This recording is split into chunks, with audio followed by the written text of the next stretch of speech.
ಕೋಗಿಲು ಬಡಾವಣೆಯಲ್ಲಿ ಅಕ್ರಮ ಮನೆಗಳ ತೆರವು ವಿಚಾರ ತೀವ್ರ ಸಂಚಲನವನ್ನು ಸೃಷ್ಟಿ ಮಾಡಿದೆ. ಒಂದೆಡೆ ಕೇರಳ ಸರ್ಕಾರ ನಮ್ಮ ರಾಜ್ಯದ ವಿಚಾರಕ್ಕೆ ಮೂಗು ತೂರಿಸಿದ್ದು ರಾಜಕೀಯವಾಗಿ ಸಾಕಷ್ಟು ಚರ್ಚೆಗೆ ಗ್ರಾಸವಾಗಿದೆ. ಈ ನಡುವೆ ಸಿಎಂ ಸಿದ್ದರಾಮಯ್ಯ ಅವರು ಗೃಹ ಕಚೇರಿ ಕೃಷ್ಣಾದಲ್ಲಿ ನಗರಾಭಿವೃದ್ಧಿ ವಸತಿ ಇಲಾಖೆಯ ಅಧಿಕಾರಿಗಳ ಜೊತೆ ಮಹತ್ವದ ಚರ್ಚೆಯನ್ನು ನಡೆಸ್ತಾ ಇದ್ದಾರೆ. ಸಭೆಯಲ್ಲಿ ಡಿಸಿಎಂ ಡಿಕೆಶಿ, ಜಮೀರ್ ಅಹಮದ್ ಖಾನ್ ಸೇರಿ ಹಲವರು ಭಾಗಿಯಾಗಿದ್ದಾರೆ. ಮತ್ತೊಂದು ಕಡೆ ಈ ಲೇಔಟ್ ಬಗ್ಗೆ ಆಘಾತಕಾರಿ ವಿಚಾರಗಳು ಕೂಡ ಬೆಳಕಿಗೆ ಬಂದಿದೆ. 2023 ಅಂದರೆ 2 ವರ್ಷಗಳ ಹಿಂದೆ ಈ ಜಾಗ ಕಂಪ್ಲೀಟ್ ಖಾಲಿಯಾಗಿತ್ತು. ಯಾವುದೇ ಮನೆಗಳೇ ಇರಲಿಲ್ಲ.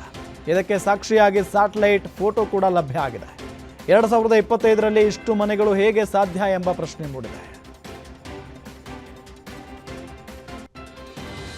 ಕೋಗಿಲು ಬಡಾವಣೆ ಮನೆಗಳ ತೆರವು ವಿಚಾರಕ್ಕೆ ಸಚಿವ ಸತೀಶ್ ಜಾರಕಿಹೊಳಿ ಪ್ರತಿಕ್ರಿಯೆ ಕೊಟ್ಟಿದ್ದಾರೆ.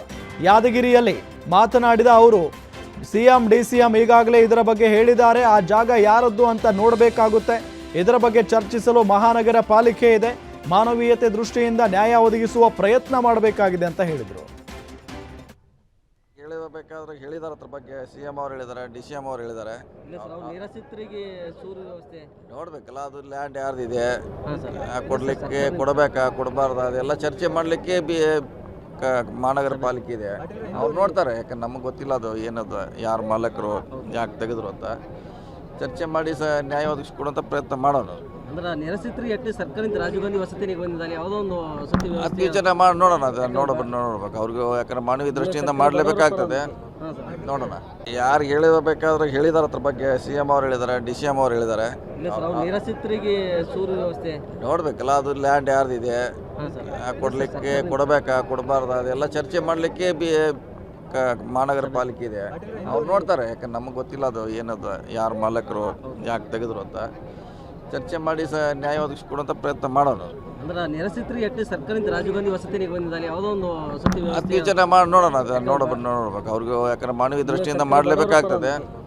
ನೋಡೋಣ. ಯಾರು ಹೇಳಬೇಕಾದ್ರೆ ಹೇಳಿದಾರೆ, ಅದ್ರ ಬಗ್ಗೆ ಸಿಎಂ ಅವರು ಹೇಳಿದ್ದಾರೆ, ಡಿಸಿಎಂ ಅವರು ಹೇಳಿದ್ದಾರೆ.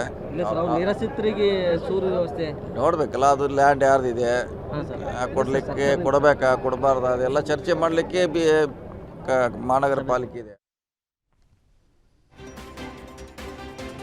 ಕೋಗಿಲು ಲೇಔಟ್ನಲ್ಲಿ ಅಕ್ರಮ ಮನೆಗಳ ತೆರವು ವಿಚಾರಕ್ಕೆ ಚಿಕ್ಕಮಗಳೂರಲ್ಲಿ ಎಂಎಲ್ಸಿ ಸಿಟಿ ರವಿ ವಾಗ್ದಾಳಿ ನಡೆಸಿದ್ದಾರೆ. ಕೇರಳದ ಸಂಸದ ಇಲ್ಲಿ ಬಂದು ಪಾಠ ಹೇಳುವ ಅವಶ್ಯಕತೆ ಇಲ್ಲ. ರಾಜಕೀಯ ಸ್ವಾರ್ಥಕ್ಕಾಗಿ ಕನ್ನಡಿಗರ ಹಿತಾಸಕ್ತಿ ಒತ್ತಿ ಇಡಬೇಡಿ. ಕನ್ನಡಿಗರ ಹಿತಾಸಕ್ತಿ ಕಡೆಗಣಿಸಿದ್ರೆ ರಾಜ್ಯದ ಜನ ಸಹಿಸಲ್ಲ ಅಂತ ಸಿಎಂ ಡಿಸಿಎಂ ವಿರುದ್ಧ ಕೆಂಡಕಾರಿದರು. ಕೋಗಿಲು ಲೇಔಟ್ನಲ್ಲಿ ಅಕ್ರಮ ಒತ್ತುವರಿ ತೆರವು ಸಂಬಂಧ ಕೇರಳ ಸರ್ಕಾರ ಹಸ್ತಕ್ಷೇಪ ವಿಚಾರಕ್ಕೆ ಸಚಿವ ಭೈರತಿ ಸುರೇಶ್ ಆಕ್ರೋಶ ಹೊರಹಾಕಿದ್ದಾರೆ. ವಿಜಯನಗರದಲ್ಲಿ ಮಾತನಾಡಿರುವ ಸಚಿವರು, ಕೇರಳ ಸರ್ಕಾರಕ್ಕೆ ಅಷ್ಟು ಸಮಸ್ಯೆಗಳಿವೆ, ಅವರೇನು ನಮಗೆ ಹೇಳೋದು, ಯಾವುದೇ ರಾಜ್ಯದಿಂದ ಬಂದರೂ ನಮ್ಮವರು ಅನ್ನೋರು ಕನ್ನಡಿಗರು. ಸಮಸ್ಯೆ ಆದವರಿಗೆ ತಾತ್ಕಾಲಿಕ ವ್ಯವಸ್ಥೆ ಮಾಡಿದ್ದೇವೆ. ಕೇರಳ ಸರ್ಕಾರದಿಂದ ಪಾಠ ಕಲಿಯುವ ಅವಶ್ಯಕತೆ ನಮಗಿಲ್ಲ. ವಿ ಆರ್ ಸ್ಟೇಬಲ್ ಅಂತ ಹೇಳಿದರು. ಬೆಂಗಳೂರಿನಲ್ಲಿ ಡ್ರಗ್ ಫ್ಯಾಕ್ಟರಿ ಪತ್ತೆ ಕೇಸ್ಗೆ ಬಿಗ್ ಟ್ವಿಸ್ಟ್ ಸಿಕ್ಕಿದೆ. ರಾಜಸ್ಥಾನದ ಬಿಸ್ನೆಸ್ ಮ್ಯಾನ್ಗಳು ಈ ಫ್ಯಾಕ್ಟರಿಯನ್ನು ನಡೆಸ್ತಾ ಇದ್ದು ಬೆಳಗಾವಿಯ ಕೆಮಿಕಲ್ ಎಂಜಿನಿಯರ್ ಪ್ರಶಾಂತ್ ಪಾಟೀಲ್ ಜೊತೆ ಲಿಂಕ್ ಹೊಂದಿದ್ರು ಎನ್ನಲಾಗಿದೆ.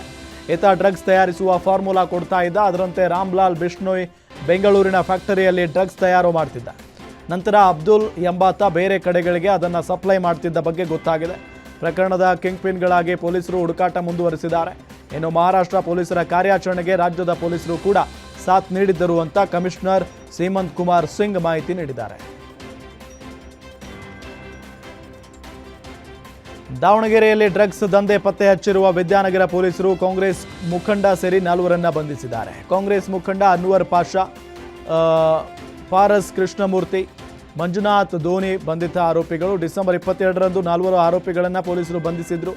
ಬಂಧಿತರಿಂದ 10 ಲಕ್ಷ ಮೌಲ್ಯದ MDMA OPM ಮಾದಕ ವಸ್ತು ಜಪ್ತಿ ಮಾಡಲಾಗಿತ್ತು. ಈಗ ಮತ್ತೆ 4ರನ್ನ ಬಂಧಿಸಿದ್ದಾರೆ. ಈ ಸಂಬಂಧ ವಿದ್ಯಾನಗರ ಪೊಲೀಸ್ ಠಾಣೆಯಲ್ಲಿ ಪ್ರಕರಣ ದಾಖಲಾಗಿದೆ.